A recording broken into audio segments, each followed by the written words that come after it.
میں نے کہا بتاؤ فتوے لگانے والوں، اگر ابو لہب نے انجانے میں، ابو لہب جانتا نہیں تھا کہ یہ ذات بڑی ہو کے نبوت کا دعویٰ کرے گی اور میں دشمن بن جاؤں گا، ابو لہب جانتا نہیں تھا، انجانے میں ابو لہب نے مصطفیٰ کے میلاد کی خوشی منائی، تو قبر کے اندر اللہ تعالیٰ اس ابو لہب کو یہ نعمت عطا فرما رہا ہے کہ پیر کے دن اس کو دودھ بھی دیتا ہے، اس کو شہد بھی دیتا ہے۔ میں نے کہا بتاؤ مسلمانوں، اگر کافر بھی مصطفیٰ کی میلاد کی خوشی منائے اور وہ بھی انجانے میں، تو اللہ تعالیٰ اس کو بھی جزا عطا فرماتا ہے، اور تم کیسے مسلمان ہو کہ مسلمانوں کے کہتے ہو کہ مصطفیٰ کا میلاد منانا جائز نہیں ہے؟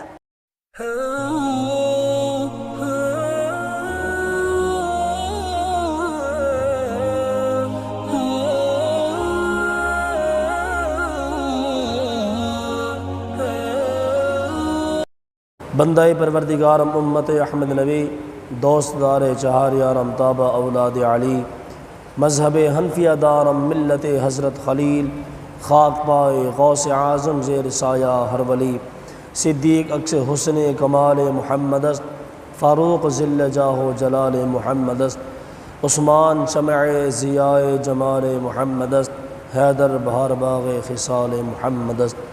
تیری نسل پاک میں ہے بچہ بچہ نور کا، تو ہے عین نور تیرا سب گھرانہ نور کا، اور کیا بات رضا اس چمنستان کرم کی، زہرا ہے کلی جس میں حسین و حسن پھول۔ وہ عرش پر گئے بڑی شان سے، بلغ العلا بکمالہ، اندھیرا تھا اجالا ہوا کشفت دجا بجمالہ۔ یہ بیان ہے سارے قرآن کا، حسنت جمیع خصالہ، پڑھو ہر گھڑی ہر آن میں، صلو علیہ وآلہ وسلم تسلیما۔ اللہ تعالیٰ کے بے پناہ حمد، اس کے حبیب علیہ الصلوۃ والسلام کی بارگاہ بے کس پناہ میں ہدیہ درود والسلام کا نذران عرض کرنے کے بعد، حاضرین و سامعین ذی احتشام، اللہ تبارک و تعالیٰ کی بارگاہ میں التجا ہے کہ رب لم یزل میری زبان پہ حق و سچ کو نازل فرما کر ہم سب کو سن سنا کر عمل پیرا ہونے کی توفیق عطا فرمائے۔ آپ کو معلوم ہے کہ الحمدللہ آج 10 ربیع الاول شریف بڑا بابرکت دن چل رہا ہے، اور ربیع الاول شریف کا جو مہینہ ہے یہ خاص نبی پاک علیہ الصلوۃ والسلام کی آمد کے تذکرے میں گزرتا ہے۔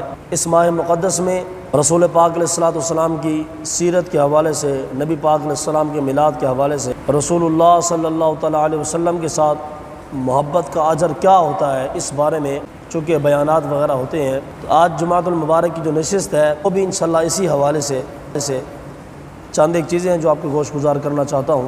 حضرت شیخ عبدالحق محدث دہلوی فرماتے ہیں کہ جو بندہ رسول اللہ کی محبت میں میلاد مصطفیٰ مناتا ہے، حضور کا میلاد مناتا ہے، تو اللہ تعالیٰ اس بندے کو جنت میں داخلہ عطا فرمائے گا۔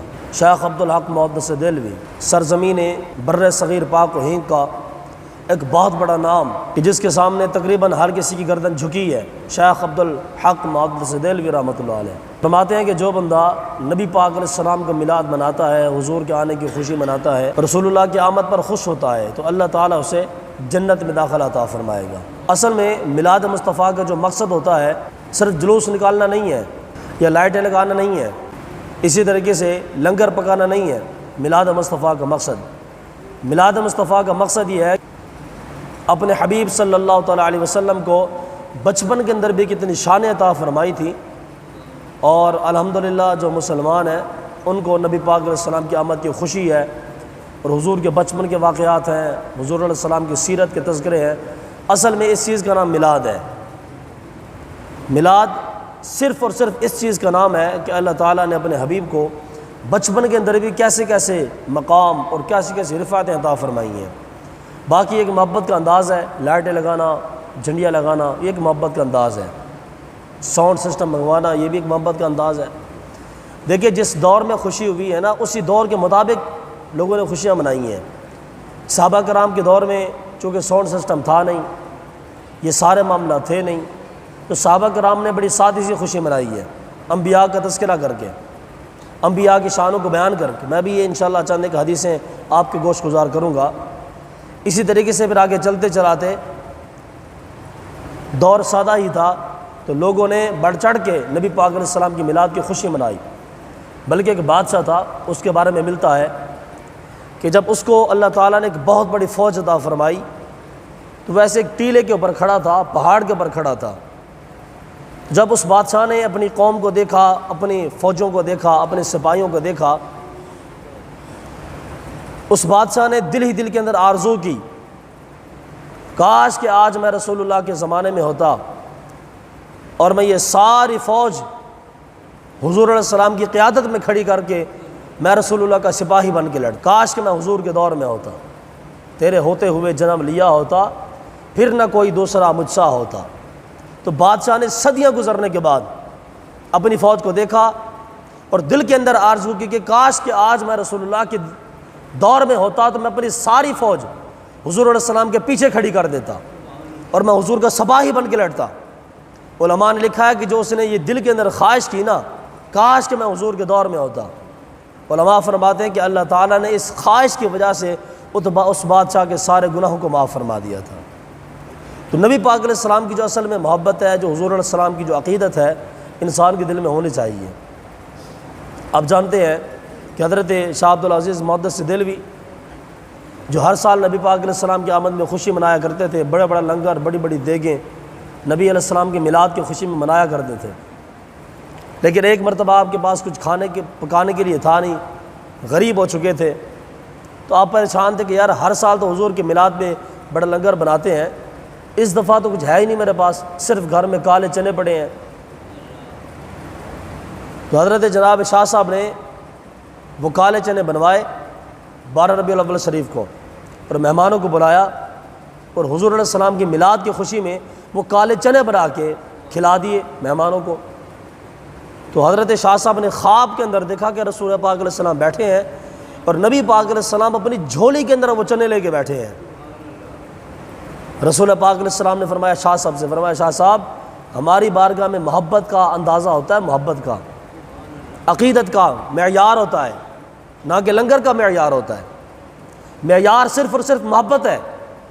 جس بندے کے دل میں محبت نہیں ہے نا، وہ چاہے ہزاروں دیگیں بنا دے، اس کی دیگوں کا کوئی فائدہ نہیں ہے۔ اگر محبت ہے دل کے اندر اور وہ کالے چنے بنا رہا ہے تو وہ بھی رسول اللہ کی بارگاہ میں قبول ہے۔ اصل چیز ہے عقیدت، اصل چیز ہے محبت۔ تو نبی پاک علیہ السلام کی جو بچپن کے واقعات ہیں، چند ایک واقعات میں نے آپ کے گوشت گزار کیے تھے گزشتہ جماعت المبارک میں، انشاءاللہ آج کی نشست میں بھی چند ایک واقعات آپ کے گوشت گزار کرنا چاہتا ہوں۔ آپ کو معلوم ہے کہ سید حلیمہ رضی اللہ تعالیٰ عنہ نبی پاک علیہ السلام کی آمد سے پہلے بڑی غریب تھی، اور جب حضور علیہ السلام کی آمد ہوئی تو پھر حلیمہ جیسا بستی میں کوئی نہیں تھا، گھر کے اندر نور ہی نور ہے، بکریاں جناب دودھ کے ساتھ بھر گئی ہیں، اونٹنی دودھ کے ساتھ بھر گئی ہے۔ شوہر کہتے ہیں اپنی بیوی کو، سیدہ حلیمہ کو، کہ اے میری بیوی یہ تم اتنا برکت والا بچہ کہاں سے لے کے آئی ہو، اتنا مبارک بچہ۔ ان لوگوں نے نبی پاک علیہ السلام کا نام بھی مبارک رکھ دیا کہ جس کی وجہ سے برکت آئی گھر کے اندر۔ تو سیدہ حلیمہ کے حالات واقعات سارے خوش ہو گئے۔ اماں حلیمہ کہتی ہیں کہ میں ایک مرتبہ گھر میں کام کر رہی تھی اور نبی پاک علیہ السلام کو میں نے ایک جھولے میں جھلایا ہوا تھا، ایسے جیسے بچے کو ڈال دیتے ہیں جھولے میں کہ بچہ چپ کر جائے، اس کو جھولا جھلاتے ہیں۔ اماں حلیمہ کہتی ہیں کہ میں چونکہ گھر کے کام کاج کر رہی تھی تو میں نے دیکھا کہ نبی پاک علیہ السلام کا جو جھولا تھا نا، جھولا وہ خود بخود چل رہا تھا، کچھ جھلانے والا نظر نہیں آ رہا تھا، لیکن جو جھولا تھا وہ خود بخود چل رہا تھا۔ تو سیدہ حلیمہ کہتی ہے کہ پھر مجھے بعد میں سمجھ آئی کہ جبریل آئے جھولا جھلانے، لوریا دیزی شاہ، سو جا رحمت عالم میں تیرے قربان۔ تو نبی پاک علیہ السلام کے جھولا جھلانے کی ڈیوٹی جبریل امین کی تھی، اماں حلیمہ کہتی ہیں۔ اور سیدہ حلیمہ کہتی ہے کہ نبی پاک علیہ السلام نے کبھی میرے کپڑوں پر پیشاب مبارک نہیں فرمایا۔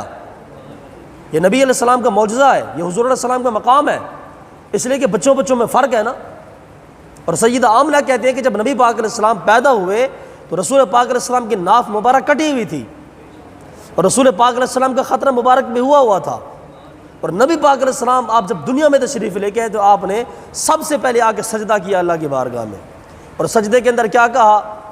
ربی حب لی امتی، میرے مولا میری امت کی معافی فرما دے۔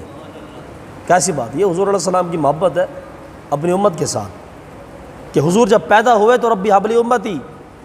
مولا علی فرماتے کہ جب نبی پاک علیہ السلام کا وصال ہو رہا تھا تو حضور علیہ السلام کے لب مبارک ہل رہے تھے، جب میں نے کان اپنا ساتھ لگایا نبی پاک علیہ السلام کے مبارک ہونٹوں کے ساتھ، رسول پاک علیہ السلام دعا کر رہے تھے کہ یا اللہ میری امت کی بخشش فرما دے۔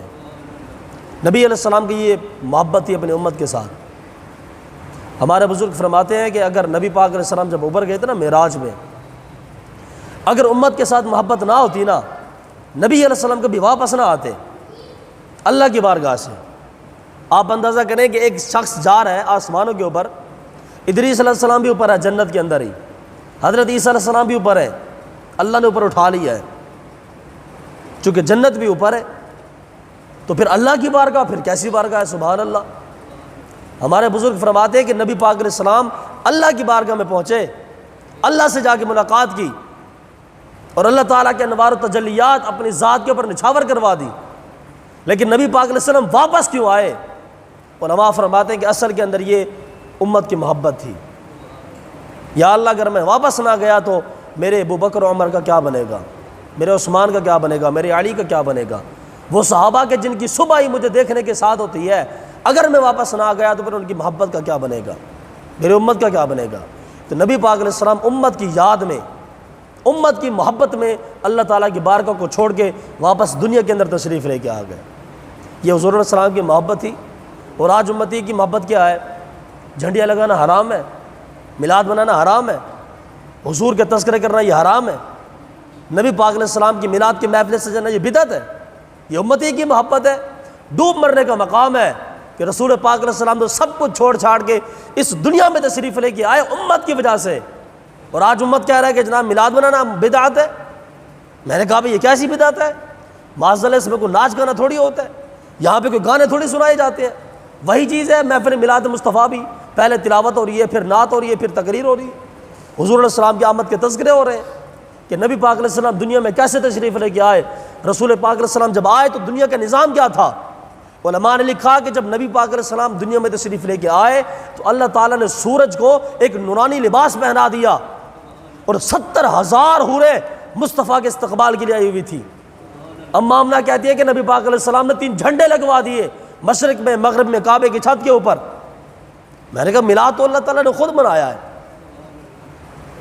اور کئی ایسے صحابہ کرام کی جن سے مروی ہے کہ سیدہ صفیہ کہتی ہے کہ جب نبی پاک علیہ السلام کی آمد تھی نا تو حضرت عبد المطلب، آپ سے بھی مروی ہے، جب رسول پاک علیہ السلام پیدا ہوئے نا حضرت عبداللہ کے گھر میں، تو حضرت عبد المطلب کہتے ہیں کہ جب میں بیٹھا تھا نا کعبے کے اندر اور میرا جو پوتا تھا وہ گھر کے اندر پیدا ہوا، عبد المطلب کہتے ہیں کہ میں نے دیکھا کعبہ معظمہ جھک جھک کے مصطفیٰ کے گھر کو سلامیاں پیش کر رہا تھا، حضور علیہ السلام کی آمد کو خوش آمدید کہہ رہا تھا، وہ کعبہ جھک جھک کے سلامیاں کر رہا تھا نبی پاک علیہ السلام کی آمد کے اوپر۔ آپ اندازہ کریں کہ انسان دنیا میں کہیں بھی ہو، اگر نماز پڑھنی ہے تو پھر کعبے کی طرف مکرنا پڑے گا، حتیٰ کہ جنگل کے اندر بھی ہے تو سوچے کہ کعبہ کس طرف ہو سکتا ہے، سوچو بچار کر کے اس کا اپنا جو چہرہ ہے وہ کعبے کی طرف ہونا چاہیے، پھر جا کے نماز ہوتی ہے۔ کعبہ اتنی اہم چیز ہے، لیکن قربان جاؤں حضور علیہ السلام کے میلاد کے اوپر جب نبی پاک علیہ السلام کا میلاد ہوا تو کعبہ بھی جھک جھک کے مصطفیٰ کو سلامیاں پیش کر رہا تھا۔ یہ نبی پاک علیہ السلام کا میلاد ہے۔ اور کیا ہوتا ہے میلاد کے اندر؟ لوگوں کو ایسے بیٹھ کے گمراہ کر رہے ہیں، جی یہ ہوتا ہے، وہ ہوتا ہے، فلاں ہوتا ہے، فلاں ہوتا ہے، یہاں پہ غیر شرعی کام ہوتے ہیں۔ بھی غیر شرعی کام تو سکول کے اندر بھی ہوتے ہیں، غیر شرعی کام تو کالجز کے اندر بھی ہوتے ہیں، غیر شرعی کام تو یونیورسٹیز کے اندر بھی ہوتے ہیں، اور غیر شرعی کام تو بازار کے اندر بھی ہوتے ہیں۔ اس کا کیا مطلب ہے کہ ہر چیز کو بند کر دیا جائے؟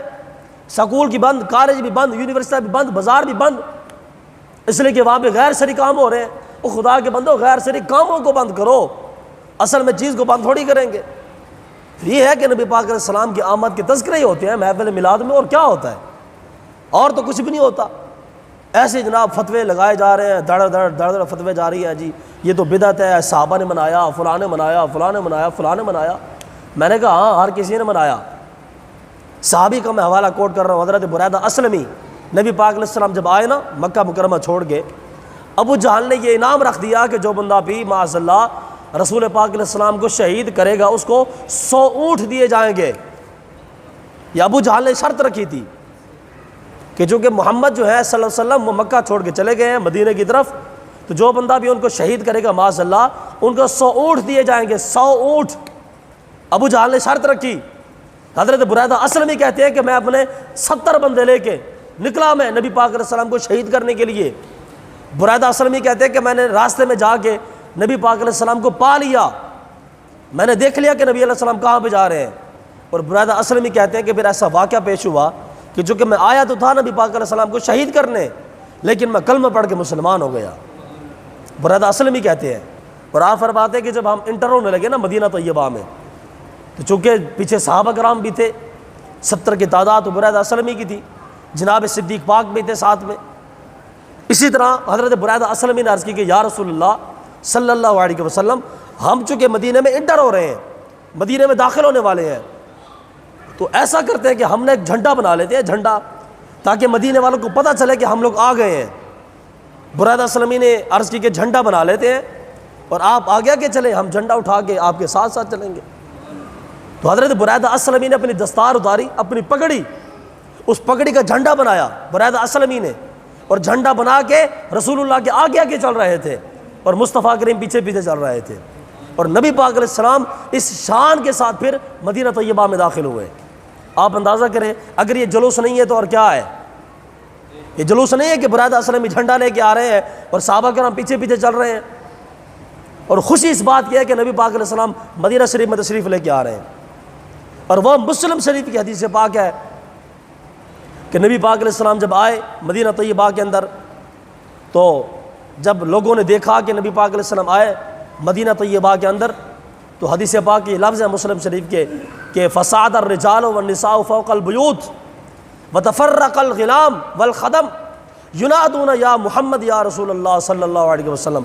جب نبی پاک علیہ السلام مدینہ میں انٹر ہوئے تو امام مسلم کہتے ہیں کہ جب دیکھا کہ لوگوں نے کہ نبی علیہ السلام آ گئی ہیں، تو عورتیں اور جو مرد ہیں وہ چھتوں پہ چڑھ گئے حضور علیہ السلام کو دیکھنے کے لیے۔ وتفرق الغلام والخدم، اور جو غلام تھے، جو لوگ تھے، وہ گلیوں کے اندر بھاگ آئے کہ بھی رسول اللہ کی آمد ہو گئی۔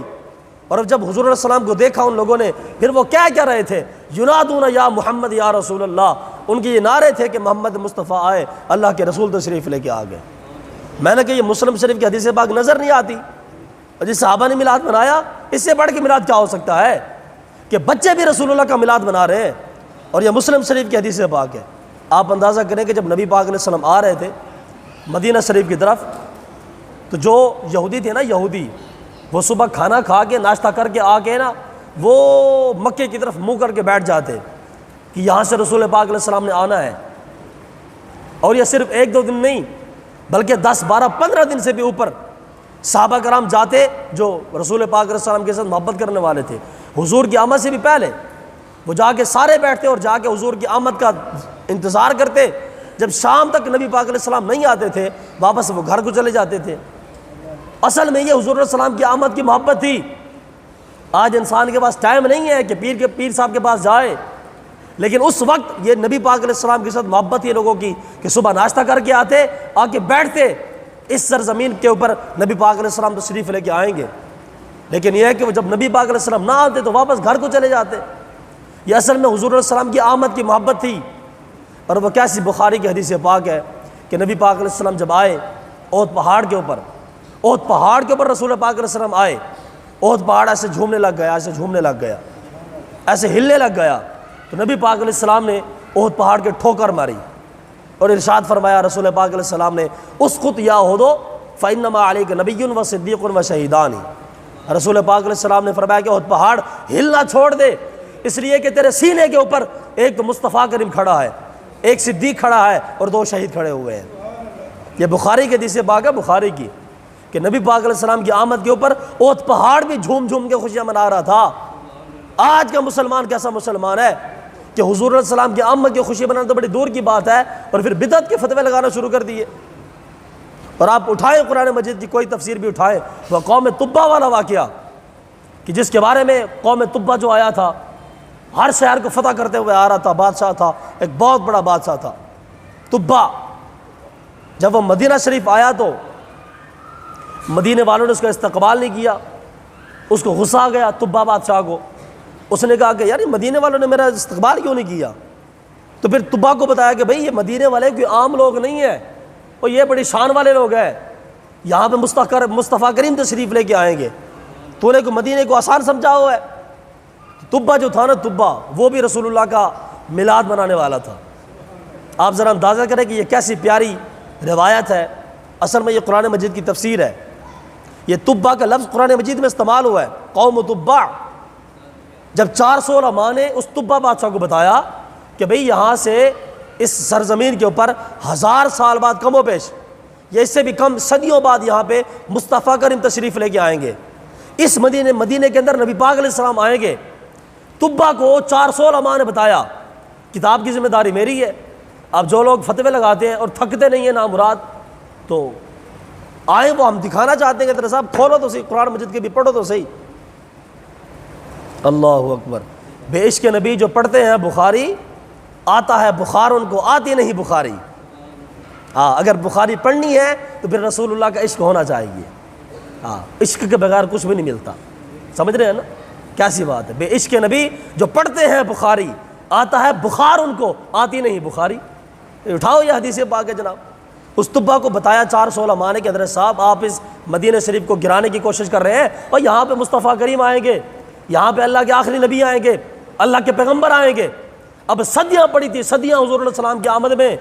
اس طبا بادشاہ نے کیا کیا؟ طبا بادشاہ نے یہ ایک خط لکھا، خط یہ لکھا کہ اے محمد صلی اللہ علیہ وسلم، آپ اگر آ گئے میری زندگی میں تو میں آپ کا کلمہ پڑھ کے آپ کا غلام بن جاؤں گا۔ یا رسول اللہ اگر آپ آ گئے، اب یہ حضور علیہ السلام کی آمد سے صدیوں پہلے بات ہے، صدیوں پہلے کی بات ہے۔ وہ طبا بادشاہ لکھ رہا ہے کہ یا رسول اگر آپ آ گئے تو میں کلمہ پڑھ کے آپ کا غلام بن جاؤں گا۔ یا رسول اگر میں نہ آپ کو پا سکوں تو یہ میں خط آپ کو بھیج رہا ہوں کہ میں کلمہ پڑھ کے مسلمان ہو گیا ہوں اور میں آپ کو آخری نبی مانتا ہوں۔ وہ جو طبا بادشاہ تھا اس نے پھر کیا کیا؟ اس نے مدینہ طیبہ کے اندر 400 علماء کی ڈیوٹی لگائی، فرمایا کہ دیکھو بھئی یہ خط تمہارے پاس ہے، میں تو یہاں سے جا رہا ہوں، یہ خط تمہارے پاس ہے۔ اور 400 علماء کے لیے اس بادشاہ نے وہاں پہ گھر بھی بنوائے، وہاں پہ کھانے بھی بنوائے، علماء کی شادیاں بھی کی، اور یہ وصیت کی کہ دیکھو مدینہ شریف کے اندر رسول پاک علیہ السلام آئیں گے جو آخری نبی ہیں، اور تم نے یہ خط مصطفیٰ کریم کی بارگاہ میں پیش کرنا ہے۔ اب یہ نبی پاک علیہ السلام کی آمد ہوئی نہیں ہے، لیکن طبا بادشاہ کھانے بنوا رہا ہے، علماء کی شادیاں کروا رہا ہے، علماء کے گھر بنوا رہا ہے۔ کس لیے؟ اور مصطفیٰ کے میلاد کے لیے، کہ مصطفیٰ کریم آئیں گے، یہاں پہ حضور تشریف لے کے آئیں گے۔ علماء کی ڈیوٹی لگائی اس طبا بادشاہ نے۔ میں یہ پوچھنا چاہتا ہوں کہ بتاؤ فتوے لگانے والوں، یہاں پہ تو طبا بادشاہ نے مصطفیٰ کے میلاد کے لیے 400 علماء کی شادیاں کی اور ہزاروں دے کے بنوائی، اور نبی پاک علیہ السلام ہجرت کر کے جب آئے تھے نا ابو ایوب انصاری کے گھر، یہ ابو ایوب انصاری اسی علماء کی نسل میں سے ہیں۔ نبی پاک علیہ السلام کی صدیوں پہلے جس بادشاہ نے مدینہ طیبہ میں گھر بنوائے، رسول پاک علیہ السلام کی میلاد بنایا، اس بادشاہ نے ابو ایوب انصاری اسی علماء کی نسل میں سے ہیں۔ اور تانوں معلوم ہونا چاہیے کہ جس ٹائم نبی علیہ السلام آئے نا ابو ایوب انصاری دے گھر، حضور علیہ السلام نے اٹھنی سی نا، نبی پاک علیہ السلام نے فرمایا بھی ساڑی اٹھنی جتے بہ جائے گی نا اسی ہوتے گھر تشریف لے جاواں گے۔ کیسی بات ہے؟ اٹھنی بھی پھر ابو ایوب انصاری دے گھر جا کے رکی سی، اٹھنی بھی جان دی سی کہ میں کتے جانا ہے۔ ہاں ہاں سبحان اللہ، کیسی بات ہے؟ اٹھنی بھی جان دی سی کہ میں ابو ایوب انصاری دے گھر جانا ہے۔ اٹھنی جو تو جا کے بیٹھ گئی، حتیٰ کہ علماء نے لکھے ہے جب اٹھنی جا کے بہ گئی نا تو صحابہ کرام نے پیچھے ٹھڈے مارے، اٹھنی اٹھ جاوے تو ساڑھے گھر جا کے بہ جاوے۔ سمجھ رہے ہو نا؟ اے صحابہ کرام دی محبت سی، صحابہ دی محبت سی۔ جدو نبی پاک علیہ السلام ابو ایوب انصاری دے گھر لے گئے نا تشریف، گھر سی ڈبل سٹوری، رسول پاک علیہ السلام تھلے والے روم میں رہ گئے، ابو ایوب انصاری تو والے روم میں۔ لیکن حضرت ابو ایوب انصاری عرض کرتے ہیں کہ یا رسول اللہ تسی تھلے رہو کہ ساڑھے پیر توڑے سر تو اونچے ہو جاندے نے، تسی مہربانی کر کے اتر تشریف لے کے چلے جاؤ۔ رسول پاک علیہ السلام نے ابو ایوب انصاری نے فرمایا کہ ابو ایوب انصاری او جڑا خط آ رہا ہے نا، خط او خط سانو پڑھا، او خط سانو پڑھا جڑا او بادشاہ نے لکھیا سی، طبا بادشاہ نے لکھیا سی ساڑھے آمد تو 400 سال پہلے، ساڑھے آمد تو 600 سال پہلے، او خط سانو پڑھا۔ ابو ایوب انصاری کے اندر میں حیران ہو گیا کہ یار ہے تے صدیاں پہلے دی گل ہے کہ اس بادشاہ نے خط لکھیا سی کہ یا رسول اللہ میں تھوڑا غلام ہاں۔ رسول اللہ کو کیوں پتہ چل گیا؟ نبی پاک علیہ السلام نے فرمایا ابو ایوب انصاری جس بادشاہ نے ساڑھے واسطے خط لکھیا سی نا اسی ان دی غلامی بھی قبول کر لیے، اسی اس بادشاہ دا نام بھی جان دیا۔ اور بادشاہ دا کی نام ہے؟ حضرت صاحب پڑھو تو سی تسی حدیث پاک، اور بخاری دے حدیث پاک ہے کہ نبی پاک علیہ السلام آئے احد پہاڑ دے ہوتے، احد پہاڑ جھومن لگ گیا، اج ہلن لگ گیا، اس کو دیا احد فإنما علیک نبی و صدیق و شہیدان۔ نبی علیہ السلام نے فرمایا کہ احد پہاڑ تو ٹھہر جا تیرے سینے کے اوپر ایک نبی ہے، ایک صدیق ہے اور 2 شہید ہیں۔ حضور علیہ السلام کی آمد کے اوپر تو پہاڑ بھی جھوم پڑا۔ آج کا کیسا مسلمان ہے کہ دل کو پتھر سے بھی زیادہ سخت بنا کے بیٹھا ہے، اور جو حضور کی آمد میں جھومنا نہیں چاہیے، خوشی نہیں منانی چاہیے۔ میں نے کہا خناسا، حضور کی آمد پہ تو پہاڑ بھی جھوم پڑا، حضور علیہ السلام کی آمد پہ پہاڑ پہ جھوٹ پڑا، اور تو کون سے پتھر سے بھی زیادہ سخت ہے تو؟ اور رسول پاک علیہ السلام جب آئے مدینہ طیبہ کے اوپر، تو پھر یہ مسلم کی حدیث ہے، مسلم کی شریف کے یہ لفظ ہے کہ وہاں پہ بچوں نے کیا پڑھا، وہاں پہ عورتوں نے کیا پڑھا، وہاں پہ مردوں نے کیا پڑھا۔ جب وہ چھتوں پہ چڑھ گئے تو نبی پاک علیہ السلام کی آمد ہو گئی، پھر صحابہ کرام نے کیا پڑھا، طلع البدر علینا من ثنیۃ الوداع وجبت شکر علینا، وجبت شکر علینا۔ نبی علیہ السلام کی آمد کے اوپر صحابہ کرام نے پتہ کیا کہا کہ ہمارے اوپر شکر کرنا یہ واجب ہے، واجب شکر علینا۔ کیوں واجب ہے؟ طلع البدر علینا، اس لیے کہ مصطفیٰ کریم تو تشریف لے کے آ گئے ہیں۔ حضور علیہ السلام کی آمد کے اوپر شکر منانا یہ واجب ہے۔ اور جس بندے کے دل کے اندر حضور کی آمد کی محبت نہیں ہے، اس انسان کا دل ہو سکتا ہے، وہ دل نہیں، وہ مردہ انسان ہے۔ یہی وجہ ہے کہ اللہ تعالیٰ نے جب نبی پاک علیہ السلام آپ نے اعلان نبوت فرمایا نا، رسول پاک علیہ السلام نے، ابو جہل نے کوئی نہیں مانا، ابو لہب نے کوئی نہیں مانا۔ اللہ تعالیٰ نے فرمایا کہ اے حبیب، یہ ابو جہل بھی مردہ ہے، اندھا ہے، صم بکم عمی فہم لا یرجعون، یہ اندھا ہے، بہرا ہے، یہ گنگا ہے۔ حالانکہ ابو جہل بڑا سیاڑا انسان تھا۔ ابو جہل کے بارے میں سارا اوپن تو میں بات نہیں کر سکتا، لیکن میں ایک آرام سے بات بتا دیتا ہوں۔ ابو جہل اتنا سیاڑا انسان تھا نا، اس کو ابو الحکم کہتے تھے، کہ فیصلے کرنے والا۔ ابو جہل کو ابو الحکم کہتے تھے، اور اگر کوئی بھی عورت اس کے سامنے سے گزرتی نا، ابو جہل بتا دیتا اس کے پیٹ میں حمل ہے کہ نہیں ہے، اتنا سیاڑا انسان تھا۔ لیکن اللہ تعالیٰ کیا فرما رہا ہے؟ فرمایا حبیب یہ گنگا بھی ہے، اندھا بھی ہے، بہرا بھی ہے۔ حضرت صاحب وہ دیکھتا بھی تھا، وہ سنتا بھی تھا، وہ بولتا بھی تھا، لیکن اللہ تعالیٰ نے فرمایا کہ یہ گنگا ہے، یہ بہرا ہے، یہ سن نہیں سکتا، نہ یہ دیکھ نہیں سکتا، یہ بول نہیں سکتا۔ اصل میں وجہ کیا تھی؟ اصل میں وجہ یہ تھی کہ ابو جہل کے دل کے اندر مصطفیٰ کی محبت نہیں تھی۔ اگر اس دور کے اندر ابو جہل کے سینے کے اندر حضور کی محبت نہیں ہے، اس کے دل کے اندر حضور کی محبت نہیں ہے، اگرچہ وہ زندہ انسان تھا لیکن وہ پھر بھی مردہ انسان تھا۔ آج کے دور کے اندر بھی یہی فتویٰ ہے کہ جس بندے کے دل میں حضور کی محبت نہیں ہے وہ مردہ انسان ہے۔ اور اسی کو اقبال نے کہا کہ کی محمد سے وفاتوں نے تو ہم تیرے ہیں، یہ جہاں چیز ہے کیا لوح قلم تیرے ہیں۔ یہ حضور علیہ السلام کی محبت لازمی ہے، اور چونکہ میرے پاس وقت نہیں تو میں آپ کو بیان کرتا۔ یہ ہماری جو قوم گزری ہے نا پیچھے، نبی پاک علیہ السلام کا میلاد صدیوں سے چلتا آ رہا ہے، یار یہ کون سی بات ہے؟ حضور علیہ السلام کی آمد کی خوشی نہیں ہے۔ ایک مسلمان تھا مصر کے اندر، تو وہ مسلمان نا نبی پاک علیہ السلام کا میلاد منایا کرتا تھا بڑی خوشی کے ساتھ۔ اس کے گھر کے قریب قریب نا 2 یہودی تھے، ایک یہودی تھا، اس کی بیوی تھی۔ جب وہ مسلمان نے 12 ربیع الاول شریف کو میلاد بنایا نا، گھر میں دیگیں بنائی، لائٹیں لگائیں، سارا کچھ کیا، وہ جو ساتھ والے یہودی تھے وہ پریشان ہوئے کہ یار یہ کیا کر رہا ہے مسلمان۔ تو شوہر اپنی بیوی سے پوچھ رہا ہے کہ یہ کیا ہو گیا مسلمان کو۔ اس کی بیوی نے اس کو بتایا کہ یہ مسلمان ہے، یہ اپنے نبی کا میلاد مناتے ہیں۔ یہودی آیا، اس نے آ کے دیکھا کہ گھر میں لائٹیں لگی ہے، بڑا خوشگوار ماحول ہے۔ تو یہودی کے دل میں ایسے محبت اٹھی، یار یہ کوئی بڑی ہستی لگتی ہے، کوئی محمد نام کی بڑی ہستی لگتی ہے جن کا یہ میلاد منایا جا رہا ہے۔ تو وہ جو یہودی اور جو اس کا شوہر تھا نا، عورت اور اس کا جو شوہر تھا، دونوں یہودی تھے، انہوں نے اس مسلمان کے گھر کو دیکھا، ان کے دل میں محبت پیدا ہو گئی۔ یار لگتا ہے کہ یہ کوئی محمد علیہ السلام، یہ بڑی کوئی ذات ہے جن کا میلاد منایا جا رہا ہے۔ اب دل کے اندر چونکہ ایمان تو پیدا ہو چکا تھا، محبت پیدا ہو چکی تھی۔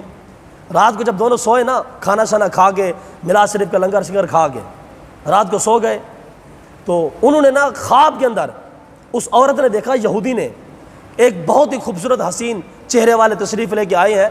اس عورت نے پوچھا کہ آپ کون ہیں؟ تو وہ جو ذات آئی تھی نا تشریف لے کے، آپ نے فرمایا کہ ہمیں دنیا محمد کے نام سے جانتی ہے۔ اس نے کہا جی میں آپ سے سوالات کرنا چاہتی ہوں، اجازت ہے؟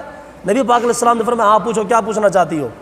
اس نے کہا جی جو مسلمان ہے یہ بڑی خوشی کر رہا ہے، تو کیا اگر میں بھی خوشی کروں تو میری خوشی قبول فرمائیں گے؟ نبی پاک علیہ السلام نے فرمایا ہاں تمہاری خوشی قبول فرمائیں گے، یہ کیسے ہو سکتا ہے کہ نہ کریں؟ خواب کے اندر ہی اس عورت کو نبی پاک علیہ السلام نے کلمہ پڑھایا، اور کلمہ پڑھا کے مسلمان کیا۔ جب صبح ہوئی نا، صبح عورت نے اٹھی عورت گھر کو صفائی کی، کھانے شانے بنانے شروع کر دیے۔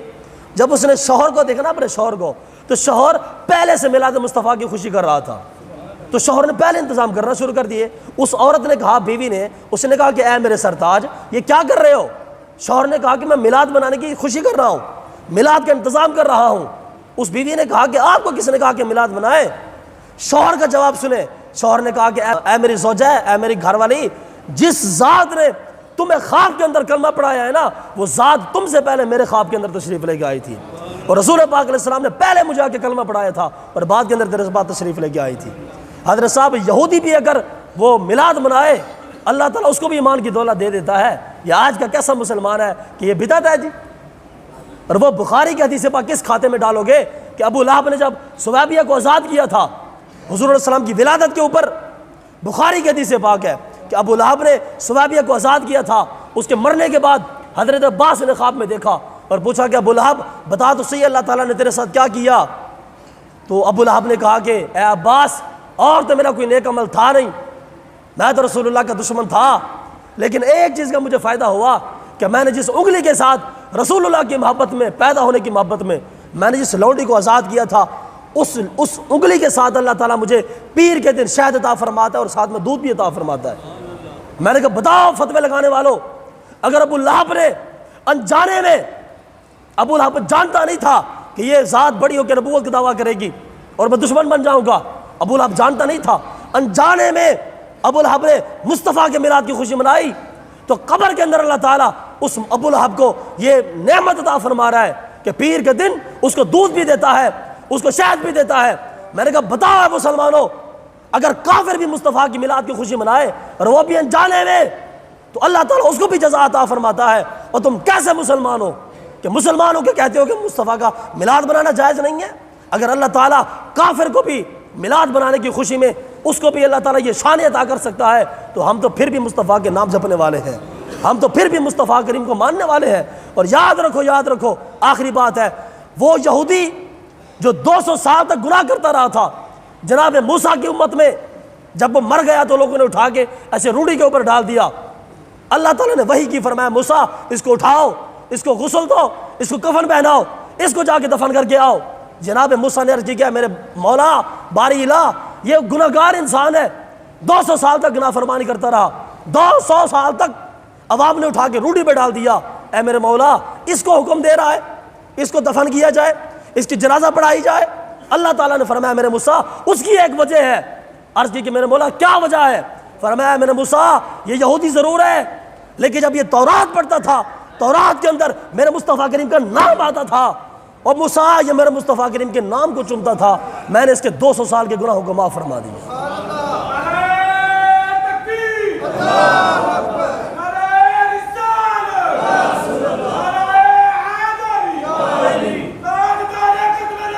زندہ باد زندہ باد۔ حضرت صاحب سوچنے کی بات یہ ہے، آج جو لوگ فتوے لگاتے ہیں کس منہ کے ساتھ فتوے لگاتے ہیں؟ شرم نہیں آتی؟ ڈوب کے مر نہیں جاتے؟ مسلمان ہونے کا دعویٰ بھی کرتے ہو اور ساتھ میں فتوے بھی لگاتے ہو۔ اپنے بچے کی شادی کے اوپر تم کیسے کیسے انتظامات کرتے ہو، یہاں سے لے کر چونا ڈالتے ہو اور گاؤں کے باہر تک لائٹیں کرتے ہو اپنی بچی کی شادی کے اوپر۔ بچی کی شادی کے اوپر تو آپ کا گھر بکا نور بنا ہوا ہے، بھئی کیا وجہ ہے جی؟ بیٹی کی شادی ہے، اور ظالم انسان بیٹی کی شادی کے اوپر تو نے اپنے گھر کو بکا نور بنا دیا، اور مصطفیٰ کی آمد میں تجھے کیڑے پڑ جاتے ہیں۔ مسلمانوں کے فتوے لگاتا ہے، سوچنے کی بات ہے۔ حضرت صاحب یاد رکھیں اللہ تعالیٰ نے ابو لہب کو یہ نعمت دی ہے۔ ابو لہب کافر تھا، رسول اللہ کا سب سے بڑا دشمن تھا، رسول اللہ کا سب سے بڑا دشمن تھا، حضور علیہ السلام کے پیچھے پیچھے رہتا اور جا کے لوگوں کو بتاتا کہ لوگوں معاذ اللہ یہ میرا بھتیجا پاگل ہو گیا ہے، اس کی بات کو نہ ماننا۔ جب ابو لہب مر گیا تھا پورا ہفتہ اس کی لاش گھر کے اندر پڑی رہی تھی، پورا ہفتہ اس کو دفن کرنے والا کوئی نہیں تھا، حتیٰ کہ ابو لہب کے بیٹوں نے غلاموں کو بلایا، نوکروں کو بلایا اور ان کو پیسے دیے کہ یار میرے باپ کی لاش کو یہاں سے اٹھا کے کسی جا کے جنگل میں ڈال دو، اور نوکروں نے بچوں نے چھوڑ دیا تھا ابو لہب کو۔ لاش اتنی پھول گئی تھی کہ ادھر والا بندہ ادھر والے کو دیکھ نہیں سکتا تھا۔ اللہ تعالیٰ نے ایسے سزا دی ابو لہب کو، لیکن دیکھیں کہ اس ابو لہب کو بھی میلاد بنانے کی خوشی میں اللہ تعالیٰ قبر کے اندر دودھ بھی عطا کر رہا ہے، شہد بھی عطا کر رہا ہے۔ تو یاد رکھیں کہ اگر ابو لہب کو میلاد کی خوشی میں اللہ تعالیٰ یہ نعمت عطا کر سکتا ہے تو ہم شادی خواہ میں بیٹھ کے یہ نعرہ لگا رہے ہیں آمد مصطفیٰ، اونچی آواز سے آمد مصطفیٰ، سینے کا زور لگائیں، سینے کا زور، پتہ چلے کہ یہاں پہ مصطفیٰ کریم کے غلام بیٹھے ہیں۔ آمد مصطفیٰ سبحان اللہ، کم از کم یار مسجد کی چھت کو تو پتہ چلے نا۔ آمد مصطفیٰ، تھوڑا سا اور زور لگائیں، آمد مصطفیٰ۔ سبحان اللہ، اللہ تعالیٰ آپ کو سلامت رکھے، آپ نے میری روح خوش کر دی ہے۔ اور آخری گزارش یہ کہ چونکہ 12 کو ہم نے جلوس بھی نکالنا ہے نا، آپ کو معلوم ہوگا، تو پوری تیاری کے ساتھ آنا ہے، ٹھیک ہے نا؟ ہاں، نہا دھو کے اچھا سوٹ پہن کے کھانا وانا کھا کے، لیکن ایک آپ نے کوشش یہ لازمی کرنی ہے کہ جلوس کو جو بچے خراب کرنے کی کوشش کریں نا، ان کو آپ نے کنٹرول کرنا ہے۔ اب ہر چیز مولوی صاحب کے اوپر ہی نہ چھوڑ دیا کریں، مولوی صاحب تو بیچارے آگے ہوتے ہیں، وہ بچوں کو کیسے کنٹرول کر سکتے ہیں؟ تو کوشش کیا کریں کہ جلوس میں جو نوجوان ہیں بھنگڑا ڈال رہے ہیں، کوئی آگے پیچھے سارے کام خراب کر رہے ہیں، تو آپ کے پاس جو بھی کام خراب کر رہا ہے نا، آپ اس کو ٹوک دیا کریں۔ بچہ تو اس کو تھوڑی سی تھپڑ بھی لگا دے۔ اس لیے آپ آئیں 12 کو، اور انشاءاللہ ہم جلوس نکالیں گے، رسول اللہ کی محبت میں کھل کے جلوس نکالیں گے انشاءاللہ۔